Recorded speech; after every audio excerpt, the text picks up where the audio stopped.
अंधार किटकिट राति हठात आकाशरू गोटे निआ गोला आसी राजूर घर भितर पड़ा एवं धीरे धीरे समय गड़ी ता परदिन सकाळ होईगला। सकाळ हेबा परे राजूर निद भांगिला। एतिकी बेले हठात ता घरु गोटे शब्द शुभिला। तेणु से कहिला, अरे सकाळु सकाळु ए किपरि आवाज शुभुची मो घरु?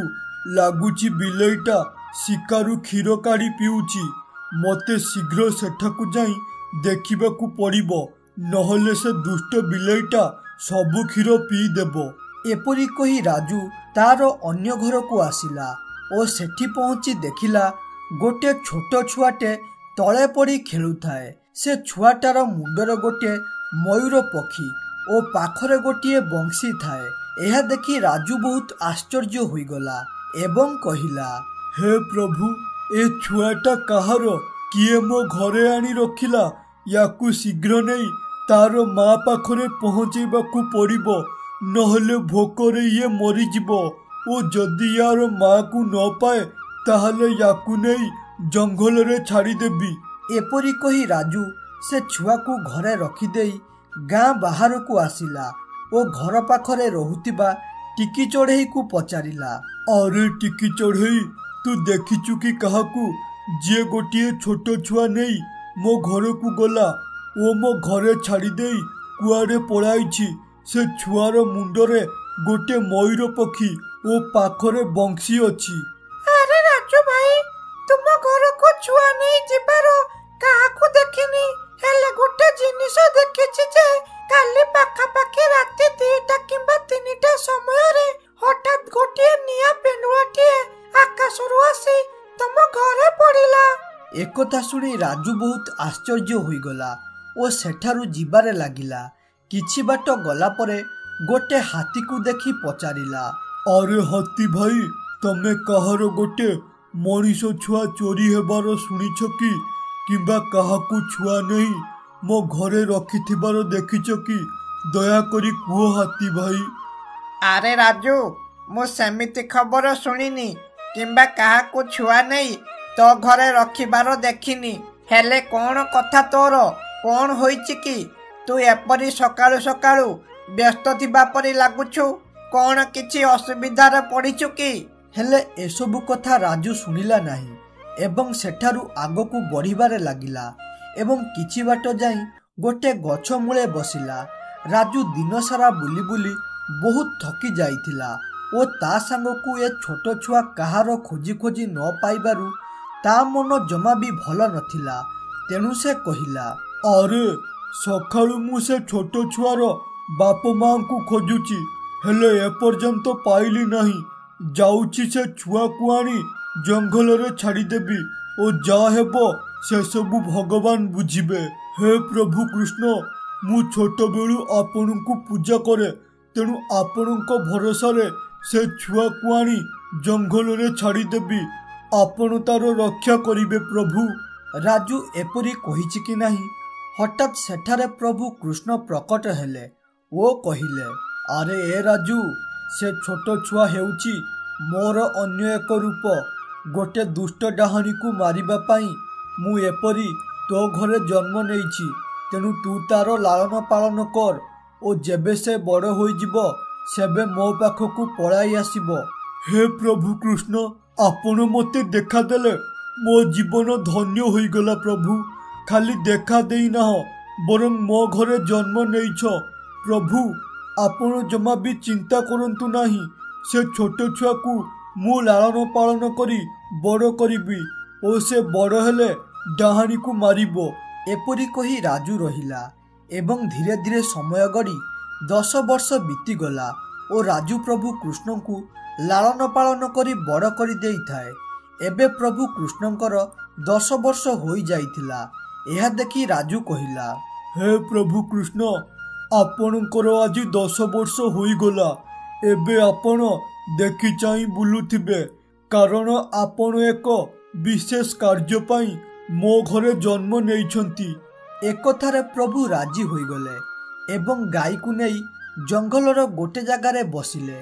प्रभु जो डाहाणी को मारिबा पाई जन्म होइतिले से डाहाणी पाखापाखि 10 ବର୍ଷ ହେବ ପ୍ରଭୁଙ୍କୁ ଖୋଜୁଥାଏ ମାରିବା ପାଇଁ।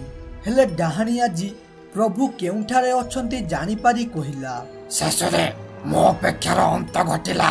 ଯେଉଁ କୃଷ୍ଣ ମତେ ମାରିବା ପାଇଁ ଜନ୍ମ ନେଇଥିଲା ତାକୁ ମୋ ପାଖାପାଖି 10 ବର୍ଷ ହେବ ଖୋଜୁଥିଲି, ହେଲେ ଆଜି ପାଇଗଲି। ଯାଉଛି ତାକୁ ମାରିଦେବି। ଏପରି କହି ଡାହାଣୀ କୃଷ୍ଣକୁ ଖୋଜି ଖୋଜି ଆସୁଥିବା ବେଳେ ଦେଖିଲା କୃଷ୍ଣ ଗୋଟେ ଜାଗାରେ ବସିଥାଏ। ଏହା ଦେଖି ଡାହାଣୀ କହିଲା, ଆରେ ଶେଷରେ ମିଳିଗଲା ସେ କୃଷ୍ଣ। ଯାଉଛି ତାକୁ ମାରିଦେବି। ହେଲେ ମୁଁ ଯଦି ମୋ ପ୍ରକୃତ ରୂପରେ ସେଠାକୁ ଯାଏ ତାହେଲେ ସେ ଜାଣିପାରିବ। ତେଣୁ ମୁଁ ଗୋଟେ ଟ୍ରାକ୍ଟର ରୂପ ଧାରଣ କରିବି ଓ ଯେମିତି କୃଷ୍ଣ ମୋ ଉପରେ ବସିବ ତାକୁ ସଙ୍ଗେ ସଙ୍ଗେ ସେଇଠାରେ ମାରିଦେବି। ଏପରି କହି ଡାହାଣୀ ଗୋଟେ ଟ୍ରାକ୍ଟର ପ୍ରକଟ କରିବା ସହ ଗୋଟେ ଶାଗୁଣା ରୂପ ଧାରଣ କରି କୃଷ୍ଣ ପାଖକୁ ଯାଇ କହିଲା, ଆରେ ଏ ପିଲା, ତୁ ତ ଏଇଠାରେ ଏକଲା ବସିଛୁ। ଚାଲ ମୋ ସାଥିରେ ମୋ ଟ୍ରାକ୍ଟରରେ ବସି ଜଙ୍ଗଲ ସାରା ବୁଲାବୁଲି କରିବୁ ଓ ମଜାମସ୍ତି କରିବୁ। ଶାଗୁଣା ଓ ଟ୍ରାକ୍ଟରକୁ ଦେଖି କୃଷ୍ଣ ଜାଣିପାରିଲେ ଯେ ଇଏ ହେଉଛି ସେଇ ଡାହାଣୀ ଯାହା ପାଇଁ ସେ ଜନ୍ମ ନେଇଛନ୍ତି। ଏସବୁ କଥା ଜାଣିପାରି ସେ ନିଜ ଶକ୍ତି ମାଧ୍ୟମରେ ଡାହାଣୀ ଓ ଟ୍ରାକ୍ଟରକୁ ସେଇଠାରେ ପୋଡ଼ିକୁ ନଷ୍ଟ କରି। ରମେଶ ନାମରେ ଗୋଟିଏ ଲୋକ ଥିଲା। ସେ ବହୁତ ଗରିବ ଥିବାରୁ ତାକୁ କେହି ବି ବାହା ହେଉନଥିଲେ। ତେଣୁ ସେ ଗାଁର ଗୋଟେ ଜାଗାରେ ବସି କହିଲା, ହେ ପ୍ରଭୁ, ମୁଁ ବି ଗୋଟେ ମଣିଷ। ଅନ୍ୟ ଲୋକଙ୍କ ପରି ମୋର ମଧ୍ୟ ବାହା ହେବାକୁ ଇଚ୍ଛା ଅଛି। ହେଲେ ମୋ ଗରିବ କାରଣରୁ ମୋତେ କେହି ବି ବାହା ହେଉନାହାନ୍ତି। ମୁଁ ଏବେ କ'ଣ କରିବି? କିପରି ବାହା ହେବି? ଏତିକି ବେଳେ ସେଇ ବାଟ ଦେଇ ଗୋଟେ ଲୋକ ଯାଉଥିଲା। ସେ ରମେଶକୁ ଦେଖି ତାର ମଜା ଉଡାଇଲା। ଆରେ ରମେଶ ଭାଇ, ତୋର ଏହି ବର୍ଷ ବାହାଘର ହେବ ନା ହେବନି? ମୁଁ ତୋ ଠାରୁ ସାନ ହୋଇ ମୋର ବାହାଘର ହୋଇଛି ଓ ମୋର 2ଟି ଛୁଆ ମଧ୍ୟ ଅଛନ୍ତି। ଲାଗୁଛି ତୋର ବାହାଘର ରାଶି ଏ ବର୍ଷ ଫିଟିବନି ବୋଧେ। ଲୋକଟି ଏପରି ମଜା ଉଡାଇ ସେଠାରୁ ପଳାଇଲା ଏବଂ ଏତିକି ବେଳେ ଗୋଟିଏ ମିଡିଏଟର ଆସିଲା ଓ କହିଲା, ଆରେ ଓ ରମେଶ ଭାଇ, ମୁଁ ଶୁଣିଛି ତମର ବାହାଘର ହେଉନି। ଶେଷରେ ତମେ ମଧ୍ୟ ବାକି ଥିଲ। ଗାଁ ସାରା ଲୋକ ମୋର ମଜା ଉଡାଉଛନ୍ତି। ତେଣୁ ତମେ ମୋର ମଜା ଉଡାଇ ଏଠାରୁ ପଳାଅ। ଆରେ ଓ ରମେଶ ଭାଇ, ମୁଁ ଅନ୍ୟ ଗାଁ ବାଲାଙ୍କ ପରି ତୁମର ମଜାକ ଉଡାଇବାକୁ ଆସିନି। ମୁଁ ତୁମ ପାଇଁ ଗୋଟେ ବାହାଘର ପ୍ରସ୍ତାବ ନେଇକି ଆସିଛି। ତୁମେ ଯଦି କହିବ ତାହେଲେ ତୁମ ବାହାଘର ଠିକ କରିଦେବି। ଏହା ଶୁଣି ରମେଶ ବହୁତ ଖୁସି ହୋଇଗଲା ଓ କହିଲା, ଆରେ ଭାଇ, କ'ଣ କହୁଛ ତୁମେ? ମୋ ପାଇଁ ପୁଣି ବାହାଘର ପ୍ରସ୍ତାବ? ତେଣୁ ବିଳମ୍ବ ନ କରି ଚାଲ ସେ ଝିଅକୁ ଦେଖିବାକୁ ଯିବା। ରମେଶ ଏପରି କହିବା ପରେ ମିଡିଏଟର ଓ ରମେଶ ଗୋଟିଏ ଲୋକ ଘରକୁ ଗଲେ।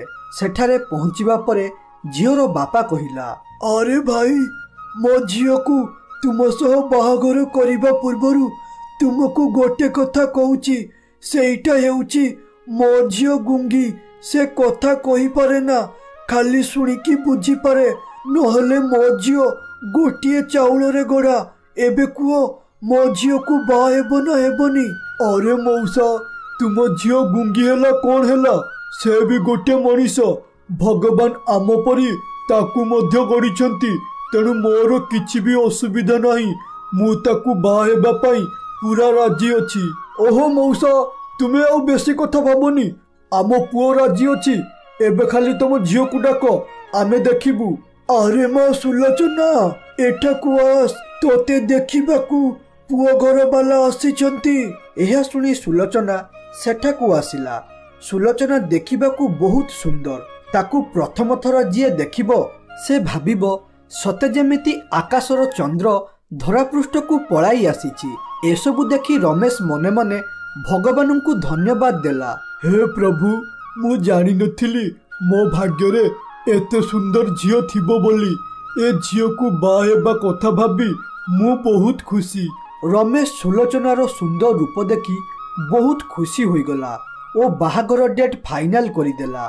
ଏବଂ ଧୀରେ ଧୀରେ ସମୟ ଗଡ଼ି ରମେଶ ଓ ସୁଲୋଚନାର ବାହାଘର ହୋଇଗଲା। ବାହାଘର ପରେ ରମେଶ ସୁଲୋଚନାକୁ ତାର ଘର ଦେଖାଇ କହିଲା, ଆରେ ସୁଲୋଚନା, ଆଜିଠାରୁ ଏଇଟା ତୁମ ଘର। ମୁଁ ଗରିବ ହୋଇପାରେ, ହେଲେ ଶପଥ କରୁଛି ତୁମ ମନରେ କେବେ ବି ଦୁଃଖ ଦେବିନି। ସବୁବେଳେ ତୁମକୁ ଖାଲି हसाउथिबी। एपरी कही रमेश जंगल को फूल आनिबाकू पळाइला कारण आज तार चतुर्थी थिला। से जंगल रे गोटे फूल गछ मूल पहुंची कहिला, अरे बा केते सुंदर फूल ओ एथिरु एते सुंदर बास्ना आसुची जे मो मन मोहित होई जाउची। एमितिरे आजी हेउची मोर चतुर्थी। जाउची एई फूलरू अनेक फूल मो स्त्री पाई नै जिबी। से फूल देखी बहुत खुशी हेबो। एपरी कही रमेश सेठारू फूल तोलिबारे लागिला एवं धीरे धीरे समय गड़ी राति होईगला। हेले आजी थिला अमावास्या राति। एही अमावास्या राति रमेश जीवन रे अंधकार नहीं आसीबो बोली से जानी नथिला कारण से जाहाकू बाहा होईची सेटा गोटिए डाहाणी जिए कि प्रत्येक अमावास्या रे मनीषरू डाहाणी होई जाए। रमेश बहुत खुशी रे फूल तोली तार रूम भीतर को गला और देखिला तार स्त्री अन्य आड़ को अनाई बसीची। एहा देखी कहिला, अरे ओ सुलोचना आजिका परी दिन रे कौन मो तमे सियाड़ को अनाई बसीच। मो आड़ को टिके अनाओ ओ देखो मु तुम पाई बहुत बास्ना वाला फूल नेकी आसीची। एहा सुनी डाहाणी किछि भी उत्तर देलानी किंबा रमेश आड़ को अनाइला नाही। एहा देखी रमेश टिके रागरे कहिला, अरे ओ सुलोचना तुमर कौन हैला? मु सेतिकी बेले तुमको डाकुची हेले तुमे मते किछि भी उत्तर देउना। एहा सुनी डाहाणी रमेश आड़ को अनाइला और रमेश देखिला से जहाकू तार स्त्री भाबुची प्रकृत रे से तार स्त्री नुह बरं से हेउची गोटिए भयंकर डाहाणी। एहा देखी रमेश डर रे कहिला, डाहाणी हे डाहाणी एठारे पड़ा कहूची मते छाड़ी दे। मोर किछि करना मोर भूल हो गला तुमको डाकी। तमे तमर जहा करूच कर मु एठारु जाउची। एहा सुनी डाहाणी कहिला, रही जाओ स्वामी तमे मते देखि डरना। मु तुमर किछि भी क्षति करिबे नाही कारण मु तुम स्त्री तेणु तमे मते न डरी मो पाखकू आस। अरे तुम स्त्री नुह तू हेउची गोटे डाहाणी। स्वामी मु डाहाणी नुह मु गोटे ऋषि ठारू अभिशाप पाइचे जहा द्वारा मु केवल अमावास्या राति रे डाहाणी होई जेबी। हेले डाहाणी हेबा परे मो पाखरे अनेक शक्ति होई जाए तेणु तुमे मते जहा मागिबो मु तुमको देई पारिबे। एहा सुनी रमेश रो डर कम हैला तेणु से कहिला, अरे सुलोचना जदि तमे मते किछि देबाकू चाहुच ताहले मते गोटे सुंदर घरटे बनाई दियो एवं अनेक धनरत्न मध्य दियो जहा द्वारा आमे दुई जण बहुत खुशी रे चलिबा। अरे स्वामी एही सामान्य कथाटे मागिल तमे जमा भी चिंता करो ना। मो संगे संगे तुम इच्छा पूर्ण करूचे तमे खाली सकाळ हेबार अपेक्षा कर। डाहाणी ठारू एपरी कथा सुनी रमेश सेठारू पळाई आसिला एवं धीरे धीरे समय गड़ी तापर दिन सकाळ हैला और सकाळ हेबा परे रमेश तार घर को फेरिला और देखिला तार पुराना घर उठी जाइछि और सेठार गोटिए सुंदर घरटे अछि। यह देखि से तार रूम भीतर को गला और कहिला, धन्यवाद सुलोचना तम पाई आजी मो स्वप्न पूरण होई परिला। दिन थिला मो पाखरे खाइबा पाई खाद्य और रहिबा पाई घर नथिला हेले एबे मो पाखरे सबु किछि अछि। एबे मु गोटे धनी लोक परी बंचिबा सह गर्वरे कहि परिबी मो पाखरे मो स्त्री अछि बोली। सांग माने तमे तो जानिछ आम ओडिसा रे 12 मासरे 13 पर्व सेथि मध्यरु कार्तिक पूर्णिमा अन्यतम। आज सेई कार्तिक पूर्णिमा रे कोन हैला चलंतु देखिबा। कार्तिक पूर्णिमा पाखेई आसुथिबारु राजू बिजू और संजय कथा हेले, अरे भाई माने आउ 2 दिन परे कार्तिक पूर्णिमा आमे डंगा केउठी भसाइबा ओ केमिति भसाइबा से कथा किछि भाबिलनी ना नहीं। अरे कोउठी भसाइबा माने कोन? आम गाँ नई रे भसाइबा एथिरे कहिबार कोन अछि? अरे सांग आखपाख 4टी गाँ से गोटे तुठ उपरे निर्भर करे तेणु सेठारे प्रबल भिड़ हेबो। गत वर्ष देखिथिबु भिड़ पाई आम गाँर 2टी छुआ पड़ी तांको मुंड फाटी जाइथिला तेणु एथर आमे घाई तुठरे डंगा भसाइबा।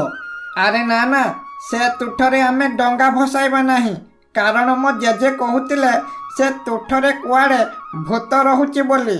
ଯଦି ଆମେ ସେଠି ଡଙ୍ଗା ଭସାଇବା ତାହେଲେ ସେ ଭୂତ ଆମକୁ ମାରିଦେବ। ଆବେ ସଞ୍ଜୟ, ତୁ ବି ନା ୟାର, କାହିଁକି ସେ ଫାଲତୁ କଥାକୁ ବିଶ୍ୱାସ କରୁଛୁ? ସେ ଆଗ କାଳର ଲୋକ ଆମକୁ ମିଛ କହି ଡରାଉଥିଲେ। ତୁ ସେ କଥାକୁ ମନେ ରଖି ବିଶ୍ୱାସ କରୁଛୁ, ତେଣୁ ତୁ ସେ କଥାକୁ ବେଶୀ ଭାବନା। ଏହା ଶୁଣି ସଞ୍ଜୟ ସେଠାରୁ ତାର ଘରକୁ ପଳାଇ ଆସିଲା ଏବଂ ତାର ବାପା ପାଖରେ କହିଲା, ବାପା, ମୋର 2 ସାଙ୍ଗ କହୁଥିଲେ ଆମେ ଡଙ୍ଗା ନେଇ ଘାଇ ତୁଠରେ ଭସାଇବୁ, କାରଣ ଆମ ଗାଁ ତୁଠରେ ପ୍ରବଳ ଭିଡ଼ ହେବ। କ'ଣ ମୁଁ ସେଠି ଡଙ୍ଗା ଭସାଇବି କି? ଆରେ ପୁଅ ସଞ୍ଜୟ, ତୁ ସେପରି ଭୁଲ ଜମା ବି କରନା, କାରଣ ତ ଜେଜେ ଦିନେ ସେଠାକୁ ଡଙ୍ଗା ଭସାଇବାକୁ ଯାଇଥିଲେ ଓ ଗୋଟିଏ ଭୟଙ୍କର ଭୂତ ବାହାରିଲା। ତାଙ୍କ ବେଳ ଭଲ ଥିବାରୁ ସେ କଷ୍ଟମଷ୍ଟେ ବଞ୍ଚିଗଲେ। ହେଲେ ତୁ ଜମା ବି ସେ ଭୁଲ କରନା। ଏହା ଶୁଣି ସଞ୍ଜୟ ଚୁପ୍ ରହିଲା ଏବଂ ଧୀରେ ଧୀରେ ସମୟ ଗଡ଼ି ଶେଷରେ ଡଙ୍ଗା ଭସା ଦିନ ଆସିଗଲା। ତେଣୁ ରାଜୁ ଓ ବିଜୁ ଡଙ୍ଗା ଭସାଇ ଯିବା ପାଇଁ ସଞ୍ଜୟର ଅପେକ୍ଷା କରିଥିଲେ। ହେଲେ ପାଖାପାଖି ଅଧେ ଘଣ୍ଟେ ଅପେକ୍ଷା କରି ମଧ୍ୟ ଯେତେବେଳେ ସଞ୍ଜୟ ଆସିଲା ନାହିଁ, ତେଣୁ ବିଜୁ କହିଲା, ଆବେ ସାଙ୍ଗ ରାଜୁ, ଆମେ ତ ଏତେ ସମୟ ହେବ ସେ ସଞ୍ଜୟର ଅପେକ୍ଷା କଲେଣି, ହେଲେ ସେ ଏତେ ପର୍ଯ୍ୟନ୍ତ ଆସିଲାନି କାହିଁକି? କ'ଣ ସେ ଶୋଇପଡ଼ିଛି ନା ତାର କିଛି ଅସୁବିଧା ହୋଇଛି? ଆବେ ନା, ତାର ସେମିତି କିଛି ଅସୁବିଧା ହୋଇନଥିବ। ବୋଧେ ସେ ଭୂତ ଭୟରେ ଆସୁନଥିବ। ତେଣୁ ଚାଲ ତା ଘରକୁ ଯିବା ଏବଂ ତାକୁ ଡାକିକି ନେଇକି ଆସିବା। ଏପରି କହି ରାଜୁ ଓ ବିଜୁ ସଞ୍ଜୟ ଘରକୁ ଗଲେ ଏବଂ ସେଠାରେ ପହଞ୍ଚି ରାଜୁ କହିଲା, ଆବେ ସଞ୍ଜୟ, କୁଆଡ଼େ ଗଲୁ? ଶୀଘ୍ର ଆସ, ଆମେ ଡଙ୍ଗା ଭସାଇବାକୁ ଯିବା। ବେଶୀ ବିଳମ୍ବ କଲେ ଦିନ ହୋଇଯିବ ଆଉ ଡଙ୍ଗା ଭସାଇବାକୁ ମଜା ଲାଗିବ ନାହିଁ। ଆରେ, ମୋତେ ଯେଉଁ କଥାର ଭୟ ଥିଲା ଶେଷରେ ସେଇଆ ହେଲା। ଏ ପାଖରେ ବାପା ମୋତେ ମନା କରିଛନ୍ତି ଘାଇ ତୁଠରେ ଡଙ୍ଗା ଭସାଇବା ପାଇଁ ଓ ଏଠି ମୋ ସାଙ୍ଗ କହୁଛନ୍ତି ଘାଇ ତୁଠରେ ଡଙ୍ଗା ଭସାଇବା ପାଇଁ। ଏବେ ମୁଁ କାହା କଥା ଶୁଣିବି? ହେ ପ୍ରଭୁ କାର୍ତ୍ତିକେଶ୍ୱର, ମୋତେ ଏ ସଙ୍କଟରୁ ମୁକ୍ତ କର ପ୍ରଭୁ। ଏପରି କହି ସଞ୍ଜୟ ଘର ବାହାରକୁ ଆସିଲା। ସେ ଆସିବା ଦେଖି ରାଜୁ କହିଲା, ଆରେ ସାଙ୍ଗ, ଚାଲ ଏବେ ଡଙ୍ଗା ଭସାଇବା ପାଇଁ ଯିବା, ଆଉ ବେଶୀ ବିଳମ୍ବ କର ନାହିଁ। ସାଙ୍ଗ ଦେଖ, ମୋ ବାପା ମୋତେ ମନା କରିଛନ୍ତି ସେ ଘାଇ ତୁଠରେ ଡଙ୍ଗା ଭସାଇବା ପାଇଁ, କାରଣ ସେଠାରେ ଏକ ଭୟଙ୍କର ଭୂତ ଅଛି ଯିଏକି ଆମକୁ ମାରିଦେବ। ଆବେ ସାଙ୍ଗ, ତୁ ଡଙ୍ଗା ନ ଭସାଇଲୁ ନାହିଁ, ବାସ୍ ଖାଲି ଆମ ସାଥିରେ ଚାଲ।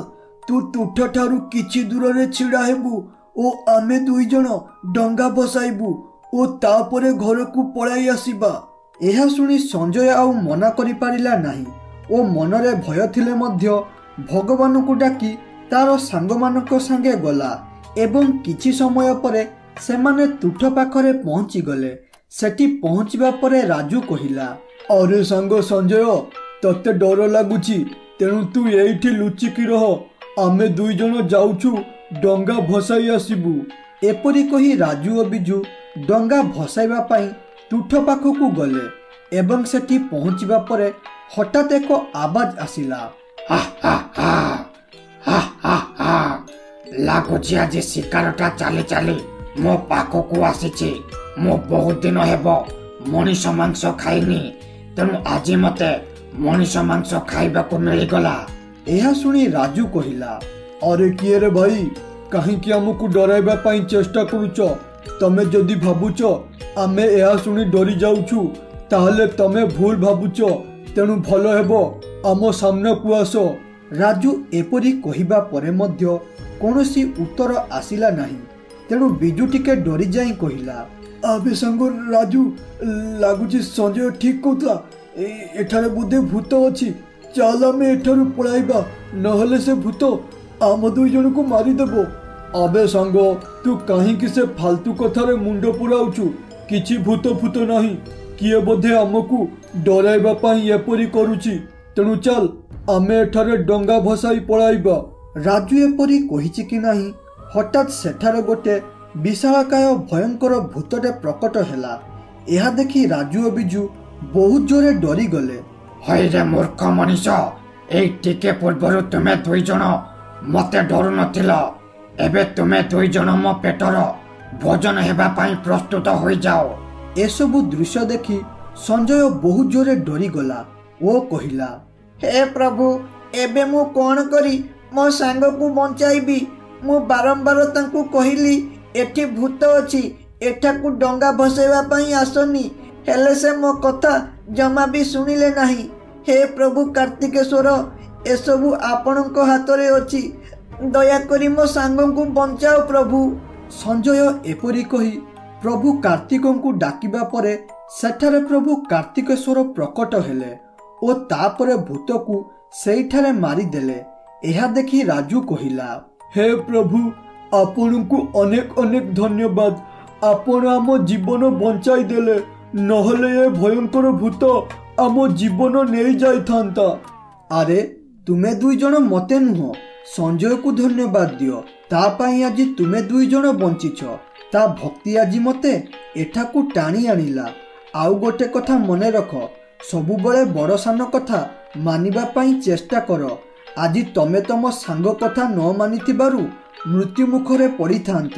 ପ୍ରଭୁ କାର୍ତ୍ତିକେଶ୍ୱର ଏପରି କହି ସେଠାରୁ ଅଦୃଶ୍ୟ ହୋଇ